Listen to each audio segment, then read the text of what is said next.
ನಮಸ್ಕಾರ. ಇವತ್ತು ನಾವೊಂದು ಅಡಿಕೆ ತೋಟದಲ್ಲಿ ಬಂದಿದ್ದೀವಿ.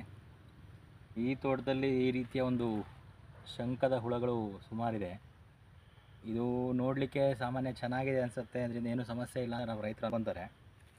ಇದರಿಂದ ಹಲವಾರು ಸಮಸ್ಯೆಗಳು ಕೂಡ ಬರುತ್ತೆ. ಈ ಥರ ಸಣ್ಣ ಸಸಿಗಳ ಮೇಲೆ ಕೂಡ ಅದು ಪ್ರಾಬ್ಲಮ್ ಮಾಡುತ್ತೆ. ಅದು ಎಲೆಗಳನ್ನ ತಿನ್ನುತ್ತೆ ಅಥವಾ ಸ್ಟೆಮ್ಗಳನ್ನ ಹಾಳು ಮಾಡುತ್ತೆ. ಯಾವುದ್ಯಾವುದು ಚಿಕ್ಕ ಚಿಕ್ಕ ಸಸ್ಯಗಳಿಗೆ ತುಂಬ ದೊಡ್ಡ ಮಟ್ಟದ ಪ್ರಾಬ್ಲಮ್ ಕೊಡುತ್ತೆ.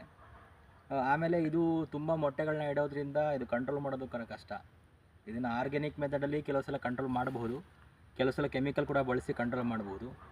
ಈ ಥರ ಶಂಕದ ಹುಳಗಳು ಜಾಸ್ತಿ ಆದರೆ ತೋಟದಲ್ಲಿ ಸಮಸ್ಯೆ ಇದ್ದಿದ್ದೆ. ಹಾಗಾಗಿ ಈ ಥರ ಶಂಕದ ಹುಳಗಳನ್ನ ನೀವು ತೋಟದಲ್ಲಿದ್ದರೆ ಆದಷ್ಟು ಬೇಗ ಇದನ್ನು ನಾಶ ಮಾಡುವಂತಹ ಅಥವಾ ತೋಟದಿಂದ ಹೊರಡೆ ಹಾಕುವಂಥ ಒಂದು ಪ್ರಯತ್ನ ಮಾಡಿ. ಇದರಿಂದ ನಿಮಗೆ ತೋಟಕ್ಕಾಗಲಿ ಇತರ ಬೆಳೆಗಳಿಗಾಗಲಿ ತುಂಬ ಹೆಲ್ಪ್ ಆಗುತ್ತೆ. ಈ ಶಂಕದ ಹುಳಗಳನ್ನ ಆದಷ್ಟು ಹೊರಡೆ ಹಾಕಿ ಅಂತ ನಾನು ಹೇಳೋಕ್ಕೆ